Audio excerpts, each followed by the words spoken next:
Hi guys, welcome back my solo birds. It is another beautiful day in my new amazing country that I reside in Colombia. Today I'm going to share with you guys what life is like in Cartagena. Yes, I know I was in Medellin before and I've been in Cartagena for maybe about 5 months now. I wanted to make sure that I was here long enough to share with you guys what's it like to vacation here, what's it like to be an expat and live abroad here. So if you're looking to find out what transportation's like, food, things to do, the cost of living, the people are like, the neighborhoods, I'm gonna share all of that with you guys today. So if you're interested in that, stay tuned. Don't forget to comment, like, and subscribe, guys. I would love to know the things that you guys would like to see. And of course, I'm here to help, so share with me the questions that you have. But stay tuned if you're ready to find out what's everything about here in Cartagena.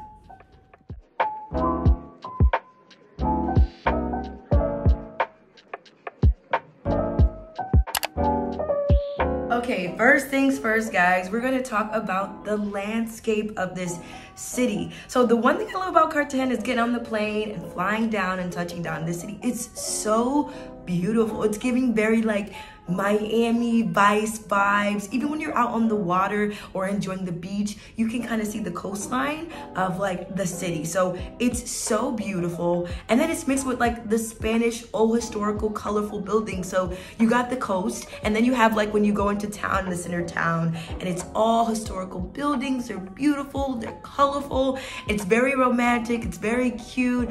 I really love it. This is two things that I really enjoyed about this city, just because of the diversity and how it is. This was very amazing. Definitely very opposite from what I experienced in Medellin, because there was mountains, it was the valley, there was buildings everywhere. But here, it's almost like a very Miami vibe, and it's kind of nice. Okay, guys. Next thing's next, my favorite thing obviously is the food. I love trying out foods when going to a new place. Is one of the top reasons of why I travel. So obviously we're here by the ocean. There is the beach here, so it's all about seafood. There's Cameroon, which is shrimp. There's fish.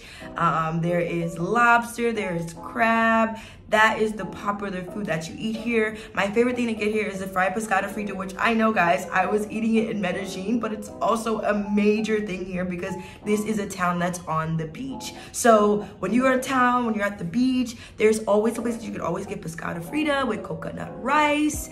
It's got the Caribbean vibe filled with the coconut rice. You get the salad on the side with cucumbers and tomatoes. Oh, it's so good. And of course, you still have your traditional things that they have here, like the sancocho soup, the mondongo soup. Those are the traditional Colombian things. But if you're a seafood lover, this is definitely the place to come. Now, granted, it is a little bit more expensive than Medellin than what I paid. In Medellin, I could get me a plate for maybe $5. It may be a little bit more priced, maybe about $2 more, maybe $6 or $7 more. Now, of course, you can go to a local place that's here in a local neighborhood, but most people spend their time in the center town or the historic center, which is where you can get a lot of the different foods. But another great thing about Cartagena is that they do have a wide array of different type of foods. You can find a lot of American restaurants here. You can also find Chinese food. You can find French food. You can find Italian food. Because it's a very high tourism place, there are lots of options to eat other than the local Caribbean food that they do have. But of course, I highly recommend. I love seafood. It is my thing. So I have been enjoying it a lot, being able to try the different seafoods like ceviche, pescado frita. But the only thing is, I can say that they could work a little bit more on is possibly the seasoning and adding a little spice. My time here, I found the food to be just a little bland. As I told you guys before, I am from the South, so I do like a little spice or a little seasoning on my food. And I just wish they just had a little bit more. But other than that, if you're seeking to have just a nice, natural, fresh seafood meal, this is definitely the place for it. And you're gonna pay maybe around $7 to $12 for it. Since we're on the topic of food, I want to make sure that I also discuss grocery shopping here, which is a major thing as an expat that we do.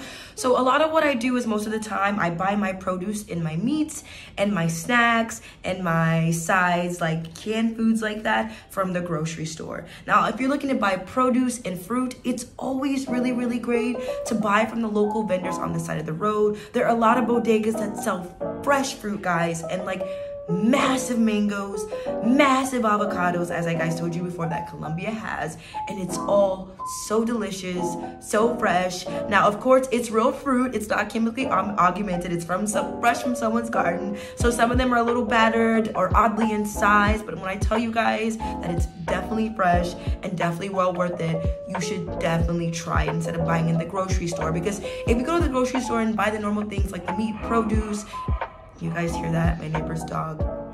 It wouldn't be Colombia if there wasn't a dog. But anyway, if you wanted to buy like fresh seafood, anyway, like I was saying, sorry you guys, my neighbor's dog was getting a little wild and your girl almost went to go knock on the door because it's literally 8 something in the morning. But anyway, so seafood here is actually really cheap just because I told you guys this is a beach town. So you can usually buy like shrimp or tilapia for maybe like $3 to $4. This is usually my main source of protein when I do go to the grocery store. Now they do have chicken, they do have beef, and they definitely have pork because pork is a huge thing here in Colombia. But it's usually not one of my favorite things to get. And also the chicken I would say is maybe a little pricey here than what I paid in Medellin. Like if you want to get like the boneless chicken like pechuga, which is the fish with no bone, the chicken fillet, it's maybe around like $12, which is not normal for here in Colombia. So seafood is definitely a good way to go when it comes here just because it is the local food. Now I must remind you guys, if you are a beef, pork eater, it's really good also to go to the local meatery shops as well. So there's a ton of butcher shops that are in the local neighborhoods, or you can find one probably in historical Centro. Those are really good places to purchase meats and seafoods as well if you really do want to save a buck. So really, truthfully, honestly, the major things I do get from the grocery store are pastas, grains, rice, canned foods, a few Colombiano snacks, sauces, seasonings, which is not high here, but not high, but like not a lot. And yeah, those are probably the basic things that I get from the grocery store. Now, normally what I usually spend for groceries probably once every 2 weeks is maybe around $40. And guys, usually I'll have things left over, like some of my rice, some of my beans, some of my pastas left over. But I do buy a lot of produce just because I have a very healthy diet, and then the rest of it usually goes to rice and beans and snacks that I do like to eat here. So one of the things I do love about the transportation here in Cartagena, there are a lot of options. Uber is my #1 go-to just because it's usually $1 or $2, and it's really cheap. Now, I've heard this whole controversy online about Uber being illegal here, and can you take Uber or not? Yes, you guys can take it. I do know, I'm not sure if it's been fully established if Uber is made legal here, but it's only that way because there are a ton of taxi drivers here, and there are a plethora of them that you could choose and take. So some people would say that they would get pulled over in their Uber driver, and like if the police saw that there was an Uber driver and 2 people in the back, they would get pulled over. That has not happened my entire time here. I always take Uber where I go, Uber X in particular, just because I guess the regular Uber you can get anything to show up on wheels, and I mean anything. And you guys, I'm not even bougie like that, but sometimes there were cars I just didn't want to get in, so I just stuck to Uber X. It's maybe like 50 cents more than what it normally is. It's usually maybe $1 or $2 to wherever I'm going. The most I've ever paid for the Uber here was $4, and that was only because it was like late at night and I was like leaving the bar or leaving like a very high tourism area. So Uber's a choice. Now there's also taxis, but for me as an expat or a person that doesn't live here and that's still working on their Spanish, you do have to bargain, right? You got to know what you're expected to pay. And they're used to a lot of tourists coming here and not knowing what to pay. And so they make up these crazy prices for you to pay, and they expect you to pay it because they know you're American or just not from here. So that's why I kind of refrain from taking taxis. But if you have great Spanish and you've done your research, you understand what it's required to pay when you take a taxi here, then all the more to you. Another really great thing that I do take advantage of is the mopeds here, guys. So you can take a moto taxi to anywhere in town. This is usually probably the best way to get around. It's really fast. Cartagena has a ton of traffic, guys. This is a very congested city. There's a lot of people here, a lot of tourists coming in here, and they're not working on the roads and developing them to make them better for more people to be here. So no matter what time of day it is, there is going to be traffic. So this is why I say the mopeds are the best way to get around. They know how to maneuver through the traffic, go the back ways, the sideways. They be on sidewalks. They be everywhere to get you where you need to get to at a decent amount of time. So the mopeds are really great, and you pay a really cheap price. Like, I live in a neighborhood that's maybe about 10 minutes outside of town, and I can pay maybe 3 pesos to get into the center area where all the tourists are, which is maybe probably like, I want to say maybe like 75 cents. So it's nothing. So Uber, taxis, and if you're really feeling really adventurous and want to get a local experience, take a moped. These are the best 3 ways. They also do have the local company, which is InDriver. This usually only takes pesos. A lot of the locals do take the InDriver, but most of the time I just like hopping into Uber just because it's safe. I can give them my PIN to let them know this is the right driver. There have been many times where I was seeking my Uber driver to take me home or to go where I needed to go, and there was an InDriver in a regular car that had a similar license plate. And I would get in and ask them, are you the Uber driver? And they would say yes. But then they would ask me, where are we going? And I'm like, wouldn't you know where we're going if you are an Uber driver? Then I would look on the app that they have and realize it was an actual InDriver. So InDrivers, they drive regular cars. Most of the time they'll be honking their horns to let you know that if you need a ride, you can take them just like a regular taxi. But they also have the app that you can use to find them as well. So just be careful, guys. Make sure you read the license plate. And then also, if you're tech savvy like me, I would also download the option on Uber to ask for a PIN when you get into the car to make sure that you're getting into the right car. This is really good for women who are traveling solo. I've always thought this was a great thing when I'm traveling or by myself. You get in the Uber driver, they'll ask you for a PIN just to make sure that you know that you're in the right car. So just a few tips for when you're traveling abroad. So one of the amazing things I do love about this city is the weather, guys. It is forever summer, all year round, 12 months of the year. This is one of the major things that I do love about this city. It is a beach town, so it's always warm. Now, I must say, when I first got here, I came in the month of October, and from October to November, it rained, guys, the entire month. Every day it rained, and it wasn't like the light sprinkle showers that you got in Medellin and the sun came out and dried it up. No, it was raining nonstop every day. I was living in a neighborhood that I didn't really like because the roads would flood, so you couldn't take a taxi, you couldn't leave the neighborhood. It was just terrible. So I highly recommend, the best time to probably come to Cartagena is really December and January, just because it is a really, really nice breeze 24 hours of the day, and it's nice, guys. I love it. When you're going to the beach, there's a breeze, so you still get that warmth of the sun. It does still get pretty hot, but the breeze is a nice contrast. So if you're looking for perfect all around year weather, Cartagena is definitely a really good place to come. Obviously, if you're planning to come and live here and stay, the time during October, November, I would maybe take a trip to another town and experience maybe Santa Marta or Barranquilla, which is a couple of hours from here, and just stay there, just because it is a lot with the rain. Now, I'm pretty sure it may rain there as well, but probably not as much as here because the beach is so near. So I'm gonna share with you guys the really great neighborhoods to stay if you are living here as an expat, and also if you are coming for vacation and you need to find a good neighborhood to be in an Airbnb. So Cartagena has a really lot of great neighborhoods. Obviously, the 2 major neighborhoods that are really popular here is Getsemani and then the historical Centro area, which is the major area of town where everything takes place, where all the tourism things are, where the beautiful cobblestone streets are and the colorful buildings. All those videos you see of Cartagena, that is where that is. So Getsemani is really good just because it does have a lot of things to do at nighttime. There are a lot of great bars, so it's really nice. But another con about it is pretty loud, just because it is a lot of tourists there, and the city really never really sleeps. Those bars usually stay open to 3 a.m. So if you do decide you want to stay in Getsemani, it's great. They have really good hostels, good hotels, and you may be able to find a really nice Airbnb that's probably really small, maybe 1 room, and you get a kitchen with it maybe or so, or a private room, but you're gonna have to deal with the noise that happens every single night in town. Staying for Historical Central, really cute neighborhood. You may be able to find a really small, cute, old place, like I would say like maybe like not as modern, and pay a bit for it. So that's just you know, always a go-to place for people that do come to vacation here. They usually stay in Getsemani or Centro, and they're okay with paying that price because they are on vacation. But if you are an expat, you do decide you want to stay in those two places, you can find a bit of a older style building, stay in those places, maybe pay just a little bit more. And if you are paying a small amount, it's just simply because it's probably an older building or a smaller apartment. So those are the options as well. Another really great neighborhood to stay in is Manga. This neighborhood is right next to Centro, historical Centro. You can walk maybe like 10 minutes from that neighborhood to there.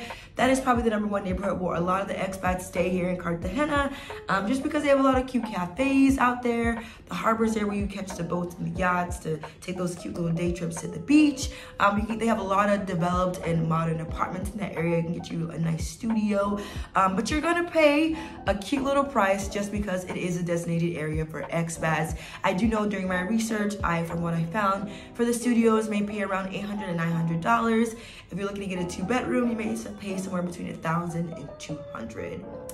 Another neighborhood that's really popular for expats, a lot of expats as well as a lot of vacationers, is El Laguito. This is maybe about 15 minutes away from the historical central town, but it's known for the beach, the Hollywood beach that they have, which is quite interesting, if I would say. I didn't really like it. This is the first area that I stayed in. It was a little older. It's been there. It's been around for a little longer than some of the other areas like Manga. So a lot of the buildings are really, really old. Like when I chose my Airbnb, like the Airbnb was advertised like really nice. Like they only showed like the bed and living room, the cute little eclectic furniture they had. But when you saw the building, guys, it looked like it was disintegrating. Now, granted, the area that they have in El Laguito, you could go outside and walk. There are a lot of restaurants. There's a lot of bars. There's a lot of salons and shopping places. So it's really good to walk around outside. But honestly, I think that it's really best for people who are on vacation and they're staying in the hotels, where the hotels are really nice. I think the apartments in that area are just kind of outdated and really old and need to be remodeled. And I'm not saying that on like, I only want a bougie place to stay. Hold on, guys. The dog's barking again. I'm gonna give it a little time. Why don't they just put their dog in the room? Why do they live in the living room all day? Anyway, I was saying, I'm not saying that because I'm seeking a really bougie, out-of-pocket, really expensive place. I'm saying that just in general, the buildings were outdated, so which leads to problems like mold and rust in pipes and things like that, and not having good water. So that was my experience. And then also El Laguito, when it rains, guys, it floods. So you're literally trapped. There was a time that I was out and it started raining. This was during October and November, and I had to get back, and the taxi driver wouldn't take me all the way to my apartment. So I had to get out of the car and walk in water that was up to my knees. So that wasn't a great experience just because I couldn't see through the water. The water was gross, the water was dirty. So if you're gonna come visit Cartagena during the time of October, November, I definitely don't recommend El Laguito just because it does flood a lot. And if you're stuck there or you're stuck outside of your apartment, you can't get back home unless you're okay with walking in the water. Now, if you are coming anytime outside of that, if you're a vacationer, it's a great area for you with the hotels and all the things to do that are in walking distance.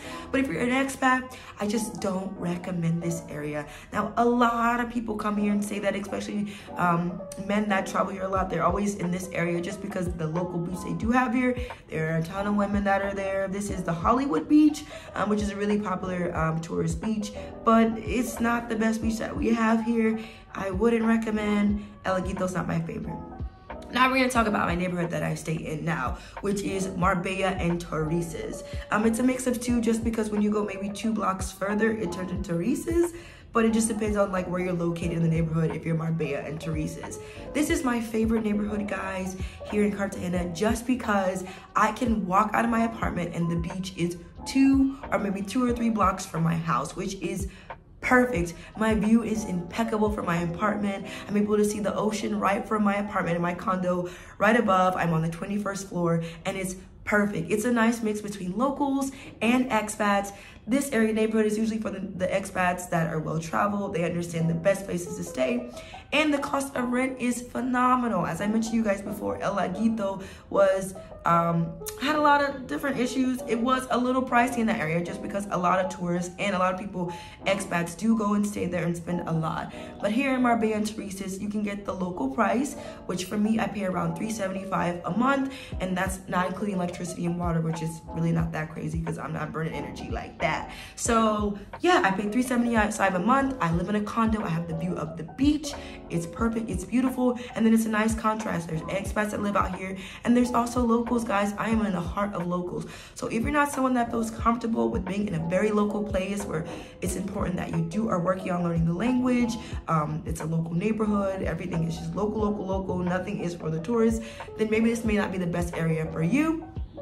But for me, all the expats that live here, it's a great time. I do enjoy the locals here. I do enjoy having the beach that's 2 blocks up, and the beach is perfect. Marbella has the perfect beach, guys, because it is a mix of locals and travelers. So you're not gonna get all these people that usually harass you on the beach. Boca Grande, the Hollywood beaches, which is in the other neighborhoods I told you guys about. The entire time on the beach, you guys are gonna experience someone harass you the entire time to buy something. But here in Marbella, it's locals, it's tourists as well, local tourists that are Colombian tourists as well. So it's very relaxing, it's very chill. Your time on the beach is very relaxed. You're just gonna be able to swim. Maybe here and there, someone maybe asks you to drink, ask you for a drink, or ask you to buy a bracelet or something like that, but it's not overwhelming like it is at the other beaches. And I'll talk about that a little later in the video about which is the best beach to go to. But definitely Marbella and Torices for me is the best neighborhood to stay. Now, I also did to stay on the countryside here in Colombia, which is a little deeper, which is usually an area most tourists usually don't go when they're traveling here. I just wanted to experience a really local experience and see if this is where I want to stay. Now, the countryside makes a large part of Cartagena. This is where the majority of the locals stay. So the workers that you see here in town or in the center area, this is usually where they live out. So it usually takes maybe 30 minutes, 40 minutes to get back into town. Now, I did enjoy this experience, guys. It was a little bit more relaxed. It had more of a suburban feel. There were families that were in their homes. It was nice in the neighborhood that I was in La Campania, and I really enjoyed it just because it was just a completely different energy change. It was just so relaxing there. And now the only con about it was catching a taxi or getting an Uber back into town. I do have a business here, so we do take care of a lot of business in the center town, and it was a little difficult going back and forth catching Ubers and taxis. Like, it cost a lot, and also it took a while just with traffic to get back into town. So this area really didn't work for me. But if you're looking for a local feel and to stay in the neighborhood and never have to leave and have your local grocery stores and malls and things like that, this is really a good area to stay if you want the suburban feel of the town. So now that we talked about the neighborhoods, I can go a little more into depth with the cost of living, guys. It's way more expensive here, I would say, to live than Medellin. Medellin was so cost effective, obviously, because it was a city. Here in Cartagena, this is a place, this is a cruise ship stop. This is a #1 traveled city here in Colombia. So it does change in the difference in the cost of living. The food is a little bit more expensive. Transportation is a little bit more expensive. Now, I can say I was able to find a place that was a little cheaper than the place I had in Medellin, but that's only because I really did my research. Like, I really did my research. And this kind of ties, sorry guys, my phone is dying. This kind of ties into how I went ahead and found my apartment here.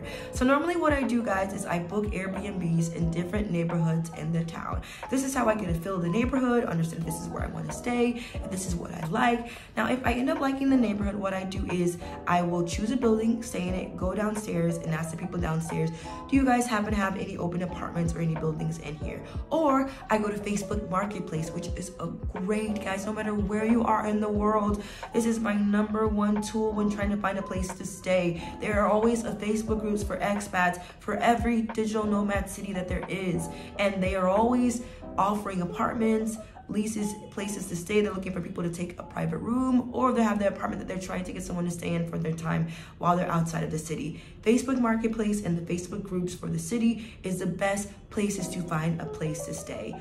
Or go downstairs, talk to the security or talk to the administrator downstairs at your building and ask them, are there any open rooms or any open apartments here? If so, can I have the contact of that person? This is the best 3 ways, guys, to find you a place to stay and get the local price.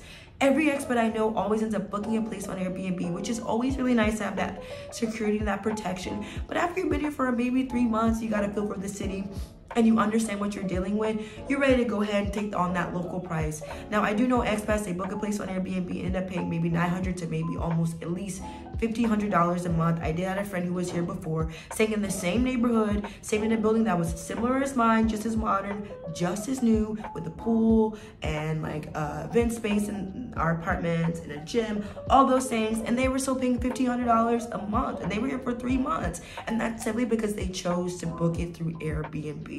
You guys, you got to put the work in, you got to do your research. It doesn't take much to join a Facebook group of Cartagena, to join the Facebook group of Medellin, and get some information from the expats and see what's available. There are a ton of rental groups that are offering open spaces, or just going downstairs of your building and simply asking them, are there any available rooms? And this is how you can get the rent that I pay of only $375 a month. And guys, it's good. This is the best way to go, because you live abroad because you want to pay the abroad price. You don't live abroad to pay the same that you pay in America or wherever you're from, Europe or wherever it's more expensive. So this is the best way to find a place to stay, and that's also how I found my place to stay. All right, guys, so we're gonna talk about vacationing here and things to do.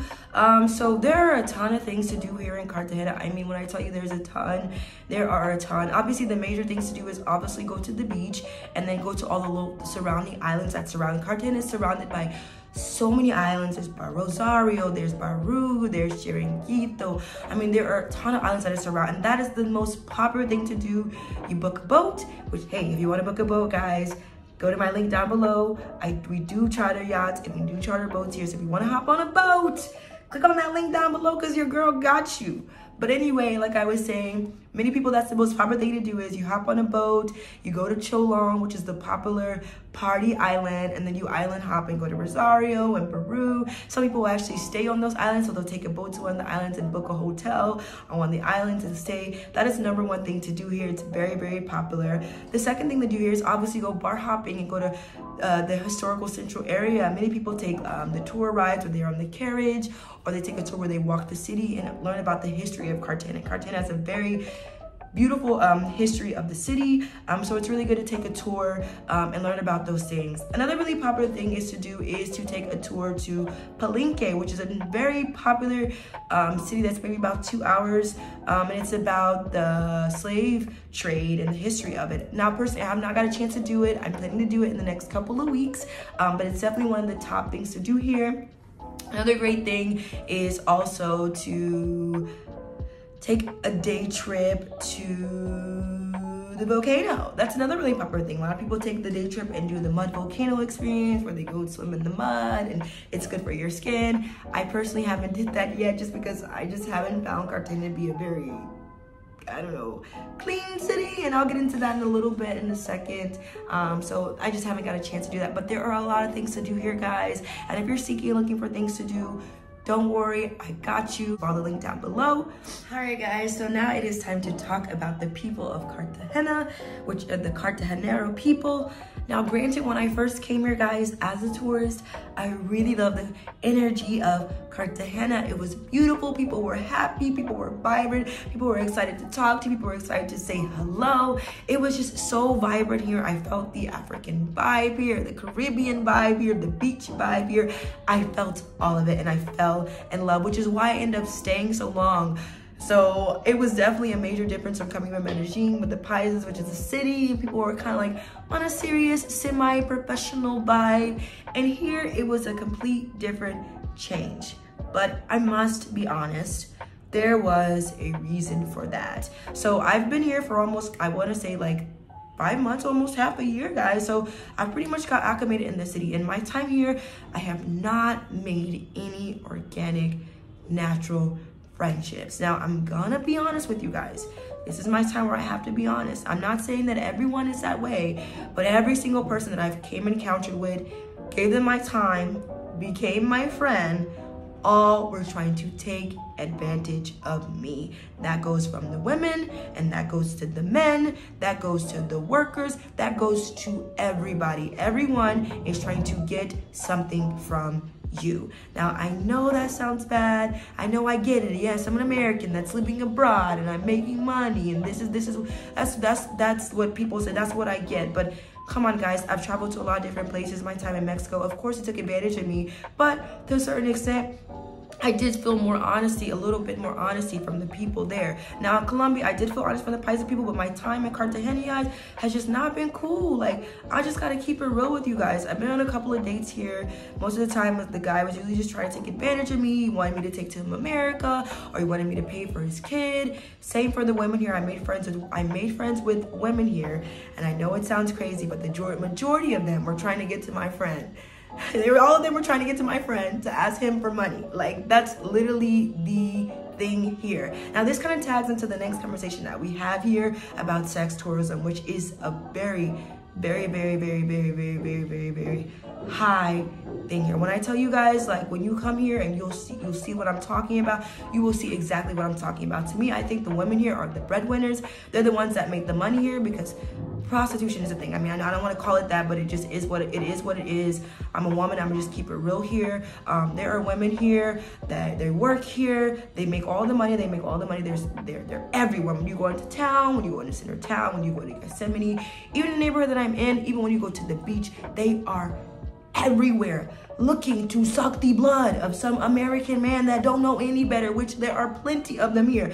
I'm trying to tell you, brothers, my friends, my boys, like, y'all gotta be careful when y'all come out here. Like, y'all, for real, like, I've just seen it so many times here of, like, these guys coming here for the sex tourism here, for the women here, and the guys are being taken advantage of. They're usually with 2 or 3 women. Those girls run a bag on them, spend all their money, end up stealing from them, taking their things. I mean, it's just ridiculous, and I want more people to talk about it so people can know, just because it brings a really dark, heavy energy over what beauty this city has. Like, there are a lot of things that I love about Cartagena, and like the energy and the vibe and the history and the culture of it and the Caribbean vibes of it, but the sex tourism has really brought a really dark cloud over the city, and it just kind of really just disgusts me to go to the beach or to go out of town, and there's people everywhere that are like kind of harassing my friend, to like, oh, you want something, like, come on with me, I can pay you, or whatever. Every single person you meet is a sex worker. I've not made not one friend here, guys, that's a woman here. I know that sounds crazy. Maybe 1 or 2 I made. I'm not saying they all are that, but a select few. And even the ones that I meet in the mall that are working at the mall, on the side, they sell it. Like, on this, like, there's not one person that I've not met that was just simply just trying to take advantage of me, come to my home, use me, or want to go out, want me to take them out to go to nice places. Like, all the girlfriends I made here, they wanted to go to nice places with me, not because they wanted to hang out, but because they were looking to trick and find someone to take out. So, like, that's really what it is. Same for the men. The men just want to be seen with me because I'm an American woman, because it makes them look good, and they want to see about how they can manipulate me to get money out of me or take them to America. I mean, guys, it just is what it is. I mean, I didn't want to have to go there, but I just really got to let people know, like, everyone I met is trying to take something from me, including the workers on the beach, including the taxi driver. No one is your friend here, guys. So when you're walking up and down the street and people are coming up to you, especially if you're African American like me, there are a lot of people that work here that look like our skin tone as well. They say, oh, my brother, you're my brother, let's talk. No, don't let nobody touch you. Don't let anyone try to get close to you. They're just trying to distract you to take away from you, guys. They're trying to distract you to take something from you. They're trying to distract you to figure out where you're going. They're trying to distract you to figure everything out about you, so how can they take advantage of you? So, guys, just protect yourself. I'm serious. This is a place to be stern, especially if you're a solo traveler like me, or a woman like me that likes to travel. Be stern. Don't talk to strangers. If someone's trying to sell you something, if someone's trying to rap for you, which is a normal thing here, people are going to come up to you trying to rap and distract you and have one person behind you trying to steal from your pocket. You need to be aware. This is a place to be aware. So would I recommend someone to stay here as an expat? Not my #1 city in Colombia. No, I'm gonna be honest with you guys. It's a beautiful place. It's a place to come to take a break from where you're staying. Like, if you're staying in Cali, Colombia, or Medellin, and you want to take a break from the city and come for a month or 2, perfect. The perfect place to come for here. But would I recommend to stay? No, I wouldn't. Just because of that fact that everyone I meet is taken advantage of. When you travel, you simply want a nice, organic, experience, right? And obviously as an American, I expect to always be taken advantage of by certain people where I am, but everybody that I meet is trying to take advantage of me. No one is trying to help me. Everyone's trying to veer me in the wrong way so that they can see what they can benefit and get out of it. To me, that was just a major con about this city. Now, I still love it. It's still a beautiful place, but here I am. I'm here to be honest with you guys. I'm here to tell you what the truth is. And I just want to stay here just simply because of that. Just simply because there were no organic friendships. Everyone's just trying to use you. And I'm going to let this go because I don't want to put a negative connotation on my lovely video of all the great things that I'm sharing with you. But I want to make sure that I'm honest because I want to make people sure that people know what's to be expected when you're coming to a place to vacation as well as stay. Now, last but not least, I want to get on to, guys, what to wear here. Now, it is a little different than what I mentioned from you guys in regards to Medellin with the sneakers and the jeans. People do still wear jeans, but they wear the shorts. People wear flip-flops here. People wear shorts. They have like a very, like, how do I explain it? Like, Cartagena style. Like, a lot of the women wear the tops that are like this, that are like kind of like on the shoulder. Many people wear white and floral prints, and you'll see exactly what I mean. If you Google Cartagena style, you'll be able to see exactly what I mean. It's just very, like, I really don't know how to explain it. It's beach wear, but it's a lot of fabric. It's very thick. They have like the thick, like, wide-legged pants and like the nice tops, but it's a lot of fabric like this where they're long and go to the elbows. And I think that has a lot to do with like kind of like the Catholic culture here and like I guess kind of like honoring, like, I guess your purity, I guess, in regards to like why the dressing is like that, which is so wild with the sex tourism. How you gonna like honor your purity but then be doing that? But we're not gonna get into that. But anyway, so like, yeah, so if you come here, you expect to wear shorts, beach wear. Guys can wear swim trunks into town with a nice button up. This is the style here. It's very relaxed, it's very laid back. It's not bohemian, but it's beach wear. So Google it if you can, you'll be able to see. But anyway, guys, I think that's everything. I shared with you guys food, transportation, everything, what to wear. I gave you everything. If you guys have any questions, please, I beg you, don't hesitate to ask me, you guys. Ask anything you want. I got you. I'm here to give information out. I'm here to help. So if you have any questions, don't forget to comment. Don't forget to like. And if you like what you learned and what you saw today, you better subscribe. Don't tell me you was here this long and did not subscribe to your girl. You guys, I'm going to keep you updated. I got a lot of things coming up for the new year of 2023. And I can't wait to take you guys on the journey with me and share that with you guys. Anyway, thank you so much for watching. I love you, solo birds. And don't forget to live life and not let life live you.